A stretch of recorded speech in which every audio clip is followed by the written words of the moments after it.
എല്ലാവർക്കും സലു കിച്ചണിലേക്ക് സ്വാഗതം. ഇപ്പോൾ ഏറ്റവും കൂടുതൽ ആൾക്കാർ സെർച്ച് ചെയ്യുന്ന ഏതാണെന്ന് വെച്ച് കഴിഞ്ഞാൽ എളുപ്പമാണല്ലേ പറയാൻ, കേക്ക് തന്നെ ആയിരിക്കും. ഇപ്പം ഞാൻ ഏകദേശം 6 വർഷം മുൻപ് പോസ്റ്റ് ചെയ്ത ഒരു പ്ലം കേക്കിൻ്റെ റെസിപ്പി ഇപ്പോഴും ആൾക്കാർ സെർച്ച് ചെയ്യുന്നുണ്ട് കേട്ടോ. അത് ഉണ്ടാക്കിയിട്ട് കമൻറ്റ്സ് വരുമ്പോൾ ഭയങ്കര സന്തോഷമാണ്. ഏകദേശം ഒരു 2 മില്യണോളം ആൾക്കാരത് കണ്ടിട്ടുണ്ട്. അപ്പം ഞാൻ ഇടയ്ക്ക് ആരെങ്കിലുമൊക്കെ കാണുമ്പോൾ അവർ പറയുന്നുണ്ട് കേട്ടോ, അവർ ഈ കേക്ക് സെയിൽ ചെയ്യാറുണ്ട്, ഇത്തട റെസിപ്പിയാണ്, അത് ഇപ്പോഴും ഞാനത് ഫോളോ ചെയ്യുന്നതെന്നൊക്കെ പറയുമ്പോൾ ഭയങ്കര ഒരു സന്തോഷമാണ്.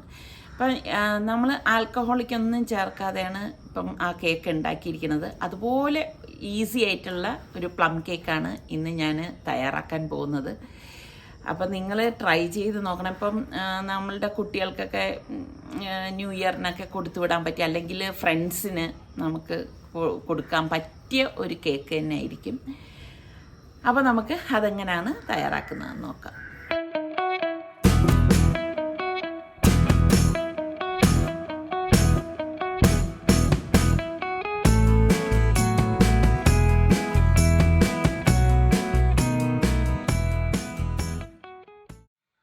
അപ്പം നമുക്കിതിന് വേണ്ടിയിട്ട് ഓറഞ്ച് ജ്യൂസ് വേണം. അപ്പം നമ്മൾ പാക്കറ്റിലൊക്കെ വാങ്ങിക്കുന്ന ജ്യൂസ് എടുക്കാതിരിക്കുകയാണ് നല്ലത് കേട്ടോ. ഫ്രഷായിട്ട് തന്നെ നമ്മൾ ഓറഞ്ച് ജ്യൂസ് ഇതിനായിട്ട് തിരഞ്ഞെടുക്കണം.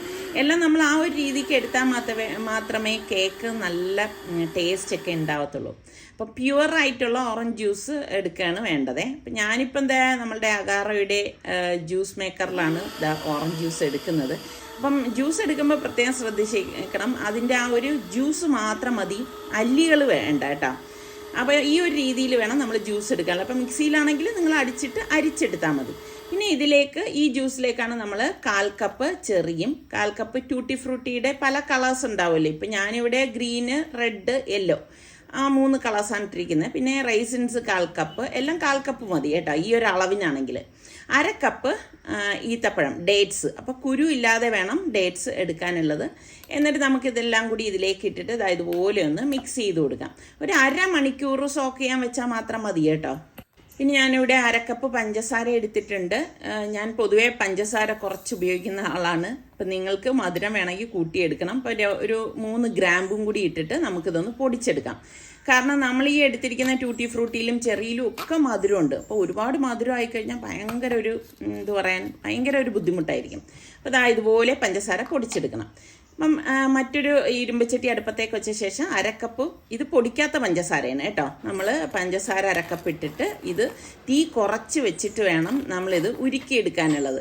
തീ കൂട്ടി വെച്ച് എളുപ്പം ജോലി തീർക്കാമെന്ന് കരുതി കഴിഞ്ഞാൽ കേക്കിൻ്റെ രുചി ആകെ മാറിപ്പോവും. അതുകൊണ്ട് തീ കുറച്ച് വെച്ച് കുറച്ച് ടൈം എടുക്കും ഇതുപോലെ ഈ ഒരു സ്റ്റേജിലേക്ക് എത്താൻ വേണ്ടിയിട്ട്. ഈ ഒരു സ്റ്റേജ് എത്തിക്കഴിഞ്ഞാൽ പിന്നെ പെട്ടെന്ന് ഇത് കളർ ചേഞ്ച് ആവും കേട്ടോ. അപ്പം അതുകൊണ്ടാണ് നമ്മൾ പ്ലം കേക്ക് എടുക്കുമ്പോൾ കണ്ടിട്ടില്ലേ, ഒരു നല്ലൊരു കളറല്ലേ. അപ്പം ഈ ഒരു സ്റ്റേജിൽ എത്തിക്കഴിയുമ്പോഴേക്കും നമ്മൾ ഇതിലേക്ക് 1 കപ്പ് തിളച്ച വെള്ളമാണ്. അതിങ്ങനെ കുറേശ്ശെ ഒഴിച്ചു കൊടുക്കണം. കുറച്ച് നീങ്ങി നിന്നിട്ട് വേണം ഒഴിച്ചു കൊടുക്കാനുള്ളത്, അല്ലെങ്കിൽ ഇത് ദേഹത്തൊക്കെ തെറിക്കാനുള്ള സാധ്യത വളരെ കൂടുതലാണ്. അപ്പം ഈ ഒരു സ്റ്റേജ് വളരെ ഇമ്പോർട്ടൻ്റ് ആണ് കേട്ടോ. അപ്പം ഫ്ലെയിം ഒന്ന് കുറച്ചു കൊടുത്ത ശേഷം നമ്മളിതുപോലെ ഒന്ന് തിളച്ച വെള്ളം ഒഴിച്ചു കൊടുത്താൽ മതി. ഒഴിച്ചു കൊടുത്തിട്ട് ഇതുപോലെ ഒന്ന് ഇളക്കി കൊടുത്തിട്ട് ഈ വെള്ളം ഇനി ഒന്ന് വറ്റിയിട്ട് ഏകദേശം ഒരു 1/2 കപ്പാകുന്ന ആ ഒരു പരുവം വരെ നമ്മളിതൊന്ന് തിളപ്പിച്ചെടുക്കണം. അപ്പോൾ കളറ് കണ്ടോ, നിങ്ങൾ നോക്കുമ്പോൾ നിങ്ങൾക്ക് മനസ്സിലാവും ഈ ഒരു കളറാണ് നമുക്ക് വേണ്ടത്. അപ്പം നമുക്കിതിലേക്ക് 3 മുട്ട വേണം. അപ്പം മുട്ട ഞാനിവിടെ വെള്ളയും മഞ്ഞയും സെപ്പറേറ്റ് ചെയ്താണ് എടുക്കുന്നത് കേട്ടോ. അപ്പം ഈ ഒരു രീതിയിൽ എടുത്താൽ മതി. 3 മുട്ടയുടെ വെള്ള ഒരു ബൗളിലും 3 മുട്ടയുടെ മഞ്ഞ മറ്റൊരു ബൗളിലേക്കും ഇടണം. അപ്പം മഞ്ഞ ഇടണ ബൗള് കുറച്ച് വലിപ്പത്തിലുള്ള ബൗൾ എടുക്കണം, കാരണം അതിലാണ് നമ്മൾ എല്ലാം കൂട്ടിയിട്ട് ആദ്യം മിക്സ് ചെയ്ത് എടുക്കുന്നത്. അപ്പം ഞാൻ മുട്ടയുടെ വെള്ള ഇതിലേക്കും, മഞ്ഞ ഒട്ടും മുട്ടയുടെ വെള്ളയിലേക്ക് വരാൻ പാടില്ല. അത് പ്രത്യേകം ശ്രദ്ധിച്ചേക്കണം കേട്ടോ. 1-2 കാര്യങ്ങളൊക്കെ നമ്മൾ ഇതുപോലെ കേക്ക് ഉണ്ടാക്കുമ്പോൾ ശ്രദ്ധിക്കുകയാണെങ്കിൽ നമുക്ക് നല്ല കേക്ക് വീട്ടിൽ തന്നെ ഉണ്ടാക്കിയെടുക്കാൻ പറ്റും. അപ്പം ആദ്യം നമുക്ക് മുട്ടയുടെ വെള്ള നല്ലതുപോലെ അടിച്ച് പതപ്പിക്കണം. അപ്പം ഞാനിപ്പോൾ ഇതിൽ ഉപ്പോ പഞ്ചസാര ഒന്നും ചേർത്തിട്ടില്ല, അല്ലാതെ തന്നെ അടിച്ചെടുക്കുകയാണ്. അപ്പോൾ ഇതുപോലെ ഒന്ന് അടിച്ചു കൊടുക്കണം. അടിച്ചിട്ട് ശരിക്കും നല്ല ഫ്ലഫി ആയിട്ട് വരണം. നമ്മൾ ഇത് ഇങ്ങനെ കമഴ്ത്തി കഴിഞ്ഞാലുണ്ടല്ലോ, അത് താഴേക്ക് വരരുത്. അതാണ് അതിൻ്റെ പരുവം എന്ന് പറയുന്നത്. ഈ ഒരു രീതിയിൽ വേണം നമ്മളിത് അടിച്ചെടുക്കാനുള്ളത്. ഇനി നമുക്ക് ഇതൊന്ന് മാറ്റി വെക്കാം. അടുത്തത് ഇനിയിപ്പോൾ നമുക്ക് മുട്ടയുടെ മഞ്ഞയൊന്ന് അടിച്ചെടുക്കണം കേട്ടോ.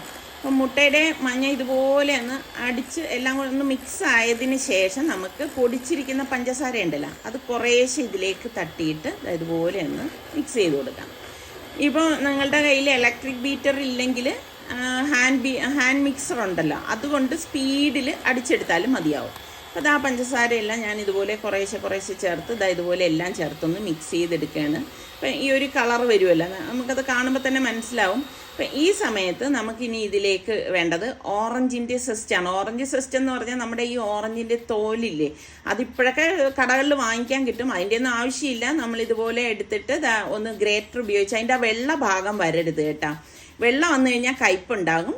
കാരണം ആ ഓറഞ്ച് കളർ മാത്രം ഒന്ന് തിരിച്ച് വെച്ചിട്ട് അത് ഏകദേശം ഒരു ടേബിൾ സ്പൂണോളം ഒരു ടീസ്പൂണോളം ഇതിലേക്ക് ചേർത്ത് കൊടുത്താൽ മതി കേട്ടോ. ഇത്രയും മതിയാകും, ഒരുപാടൊന്നും വേണ്ട. കാരണം ആ ഒരു സ്മെല്ല് വരാതിരിക്കാൻ വേണ്ടിയിട്ടാണ് മുട്ടയുടെ. എന്നിട്ട് ഒരു ടീസ്പൂണ് വെനില എസൻസും 1/4 കപ്പ് ഓയിലുണ്ടല്ലോ, വെളിച്ചെണ്ണ ഒഴിക്കരുത്, മറ്റേത് ഓയിലായാലും പ്രശ്നമില്ല. അപ്പോൾ 1/4 കപ്പ് ഓയിലും കൂടി ഒഴിച്ച ശേഷം ഇത് ഒന്ന് വീണ്ടും ബീറ്റ് ചെയ്ത് കൊടുക്കാം. ഇനി നിങ്ങൾക്ക് ഓയിലിന് പകരം ബട്ടർ വേണമെങ്കിൽ ബട്ടർ ചേർത്ത് കൊടുക്കാം. ബട്ടർ ചേർക്കുകയാണെങ്കിൽ 150 ഗ്രാമിൻ്റെ ബട്ടർ വേണം. റൂം ടെമ്പറേച്ചറിലാക്കിയിട്ട് വേണം ഇതിലേക്ക് മിക്സ് ചെയ്യാൻ. പിന്നെ ഇതിലേക്ക് നമുക്ക് 1/2 കപ്പ് പഞ്ചസാര ഉരുക്കിയത് അത് ഇതിലേക്ക് ഒഴിച്ചു കൊടുക്കുകയാണ് ചെയ്യുന്നത്. എന്നിട്ട് നമുക്ക് വീണ്ടും ഇതൊന്ന് മിക്സ് ചെയ്ത് കൊടുക്കാം. അപ്പോൾ എല്ലാം കൂട്ടിയിട്ട് നല്ലതുപോലെ ഒന്ന് മിക്സ് ചെയ്തിട്ട് നമുക്കിനിയിപ്പം ബീറ്റർ മാറ്റി വെക്കാം. ഇനി ബീറ്ററിൻ്റെ ആവശ്യമില്ല. ഒരു അരിപ്പ വെച്ചിട്ട് ഇതിലേക്ക് ഞാൻ 1/2 കപ്പ് മൈദാ മാവ് ഇട്ട് കൊടുക്കുകയാണ്. ഇനി ഇതിലേക്ക് വേണ്ടത് ബേക്കിംഗ് പൗഡറാണ്. അത് 1 ടീസ്പൂൺ ഇട്ട് കൊടുക്കാം. ഇതുപോലെ തന്നെ ഇട്ട് കൊടുക്കണം, കൂടിപ്പോവൊന്നും ചെയ്യരുത് കേട്ടോ. പിന്നെ വേണ്ടത് ബേക്കിംഗ് സോഡയാണ്.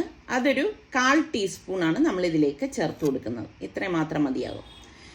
പിന്നെ 1/4 ടീസ്പൂൺ നട്ട്മഗിൻ്റെ പൗഡർ. ഇതൊക്കെ ഇപ്പോൾ വാങ്ങിക്കാൻ കിട്ടും കേട്ടോ. അതല്ലെങ്കിൽ നമ്മൾ പൊടിച്ചിട്ട് കൊടുത്താലും മതി. പിന്നെ സിന്നമൺ പൗഡർ, പട്ട പൊടിച്ചത് 1/4 ടീസ്പൂൺ ഏലക്കാപ്പൊടി. ഇത് ഇത്രയും കൂടി ചേർത്തിട്ട് നമുക്ക് ഇനിയിപ്പം അരിച്ച് ഇതിലേക്ക് ഇട്ട് കൊടുക്കാം. 2-3 പ്രാവശ്യം ഒന്നും അരിച്ചെടുക്കണം എന്നില്ല. ഒറ്റ പ്രാവശ്യം ഇതുപോലെ ഒന്ന് അരിച്ചിട്ട് കൊടുത്താൽ മാത്രം മതിയാകും. അതാ ഞാൻ പറഞ്ഞ ഇത് എളുപ്പം ഉണ്ടാക്കിയെടുക്കാൻ പറ്റുന്ന കേക്കാണെന്ന്. എന്നിട്ട് നമുക്ക് ഇതുപോലെ ഒന്ന് മിക്സ് ചെയ്ത് കൊടുക്കണം. മിക്സ് ചെയ്യുമ്പോൾ എപ്പോഴും ഇതുപോലെ എല്ലായിടവും ഒതുക്കിയെടുത്ത് കട്ട ഇല്ലാതെ മിക്സ് ചെയ്തെടുക്കാൻ നോക്കണം കേട്ടോ. ഒട്ടും കട്ട നമ്മൾ ഇതിലേക്ക് കിടക്കാൻ പാടില്ല. ഇതുപോലെ നമ്മൾ പിന്നെ ബീറ്റർ ഉപയോഗിക്കരുതേ. ഇതുപോലെ സ്പാച്ചിൽ ഉപയോഗിച്ചോ അല്ലെങ്കിൽ സ്പൂൺ ഉപയോഗിച്ചോ ഒന്ന് മിക്സ് ചെയ്ത് കൊടുത്താൽ മതി. ഇനി നമുക്ക് സോക്ക് ചെയ്ത് വെച്ചിരിക്കുന്ന നമ്മളുടെ ഡ്രൈ ഫ്രൂട്ട്സ് ഉണ്ടല്ലോ, അത് ഇതിലേക്ക് ഫുള്ളായിട്ട് ഇട്ട് കൊടുക്കാം. എന്നിട്ട് നമുക്ക് നല്ലതുപോലെ വീണ്ടും ഒന്ന് ഇളക്കി കൊടുക്കണം. അപ്പം ഡ്രൈ ഫ്രൂട്ട്സിൻ്റെ അളവൊക്കെ നിങ്ങൾക്ക് കൂട്ടുകയും ചെയ്യാം കുറയ്ക്കുകയും ചെയ്യാം കേട്ടോ. ഒരുപാട് ഓവറായി കഴിഞ്ഞാൽ ഭയങ്കര മധുരമായിരിക്കും. ഇതുപോലെ എല്ലാം ചേർത്ത് മിക്സ് ആകുമ്പോൾ തന്നെ അതൊന്ന് ലൂസായി ഇതുണ്ട് ആ ബാറ്റർ. ഇനി നമുക്ക് മുട്ടയുടെ വെള്ള അടിച്ചത് മാറ്റി വെച്ചിട്ടുണ്ടായിരുന്നല്ലോ, അപ്പോൾ ആ മുട്ടയുടെ വെള്ള ഇതുപോലെ നമുക്ക് ഇതിലേക്ക് ഇട്ടിട്ട് കുറേശ്ശെ ചേർത്ത് നമുക്കൊന്ന് മിക്സ് ചെയ്ത് കൊടുക്കാം.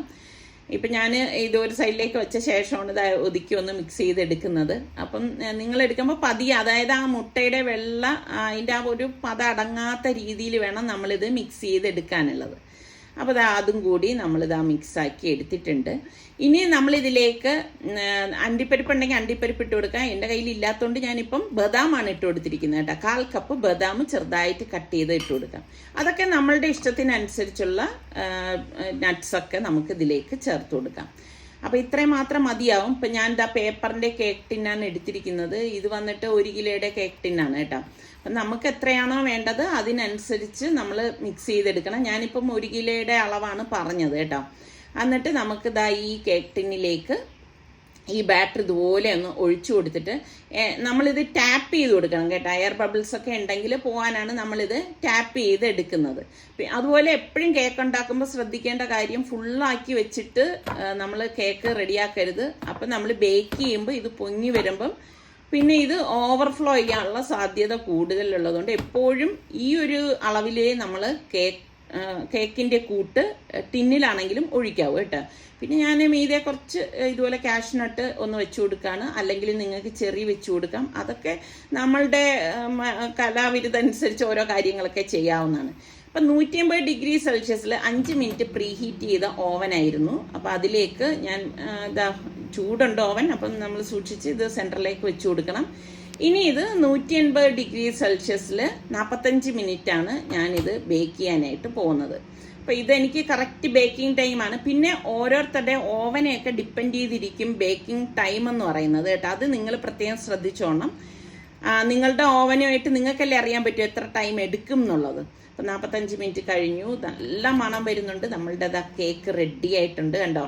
അപ്പോൾ ഇത് 1 കിലോയുടെ കേക്കാണ് ഞാനിപ്പം തയ്യാറാക്കിയത്. അപ്പോൾ ഇത് നമ്മൾ സെൻറ്ററിൽ ഇങ്ങനെ ഒരു ടൂത്ത് പിക്ക് കൊണ്ട് കുത്തി നോക്കുമ്പം നല്ല ക്ലിയർ ആണെങ്കിൽ ഇത് റെഡി ആയിട്ടുണ്ടെന്നാണ് അർത്ഥം. അപ്പം ഞാൻ വേറെയും 2 കേക്ക് ഇതാ കുക്കിംഗ് റേഞ്ചിലേക്ക് വച്ചിട്ടുണ്ടായിരുന്നു. അപ്പം അതും റെഡി ആയിട്ടുണ്ട്. അപ്പോൾ ഇതാണ് നമ്മളുടെ പ്ലം കേക്ക് എന്ന് പറയുന്നത്. വളരെ ഈസിയാണ്, പെട്ടെന്ന് എല്ലാവർക്കും ഉണ്ടാക്കിയെടുക്കാൻ പറ്റുന്നതാണ്. ഞാൻ നേരത്തെ പറഞ്ഞതുപോലെ ഇതിൽ ആൽക്കഹോളിക്കോ ഒന്നും ചേർക്കാത്ത നല്ല ഒരു കേക്കാണ്. അപ്പോൾ എന്തായാലും പുതിയ നമ്മളുടെ വ്യൂവേഴ്സൊക്കെ ഉണ്ടെങ്കിൽ നിങ്ങളൊന്ന് ട്രൈ ചെയ്ത് നോക്കിയ ശേഷം എനിക്കൊന്ന് ഫീഡ്ബാക്ക് കൂടി തരണം കേട്ടോ, എങ്ങനെ ഉണ്ടായിരുന്നു എന്നുള്ളത്. അപ്പോൾ എൻ്റെ 6 വർഷം മുന്നേ ഉള്ള കേക്കിൻ്റെ റെസിപ്പിയുടെ ലിങ്ക് വേണമെങ്കിൽ ഞാൻ ഡിസ്ക്രിപ്ഷൻ ബോക്സിൽ കൊടുക്കാം. അല്ലെങ്കിൽ നിങ്ങൾ സലു കിച്ചൻ പ്ലം കേക്ക് എന്നൊന്ന് സെർച്ച് ചെയ്ത് കഴിഞ്ഞാൽ നിങ്ങൾക്കത് കിട്ടും കേട്ടോ. അപ്പോൾ എന്തായാലും അടിപൊളി കേക്കാണ്. നിങ്ങൾ ഒരിക്കലെങ്കിലും ഒന്ന് ട്രൈ ചെയ്ത് നോക്കി കഴിച്ച ശേഷം എനിക്കൊന്ന് അഭിപ്രായം കൂടി പറയണം കേട്ടോ, എങ്ങനെ ഉണ്ടായിരുന്നു, നിങ്ങൾക്ക് ഇഷ്ടപ്പെട്ടോ എന്നൊക്കെ ഉള്ളത്.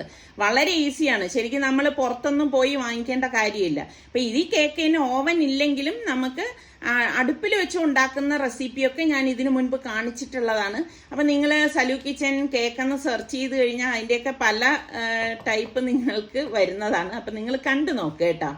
കേക്ക് ഉണ്ടാക്കി ഉടൻ കട്ട് ചെയ്യരുത് കേട്ടോ, 2-3 ദിവസമെങ്കിലും വെച്ചിരുന്ന ശേഷം കട്ട് ചെയ്യുമ്പോഴാണ് അടിപൊളിയാണ്. ഇതിപ്പോൾ ഞാൻ നിങ്ങളെ കാണിക്കാൻ വേണ്ടി കട്ട് ചെയ്തതാണ്. അപ്പം അടുത്ത് നമുക്ക് നല്ല റെസിപ്പിയുമായി കാണുന്നവരെ എല്ലാവർക്കും ബൈ.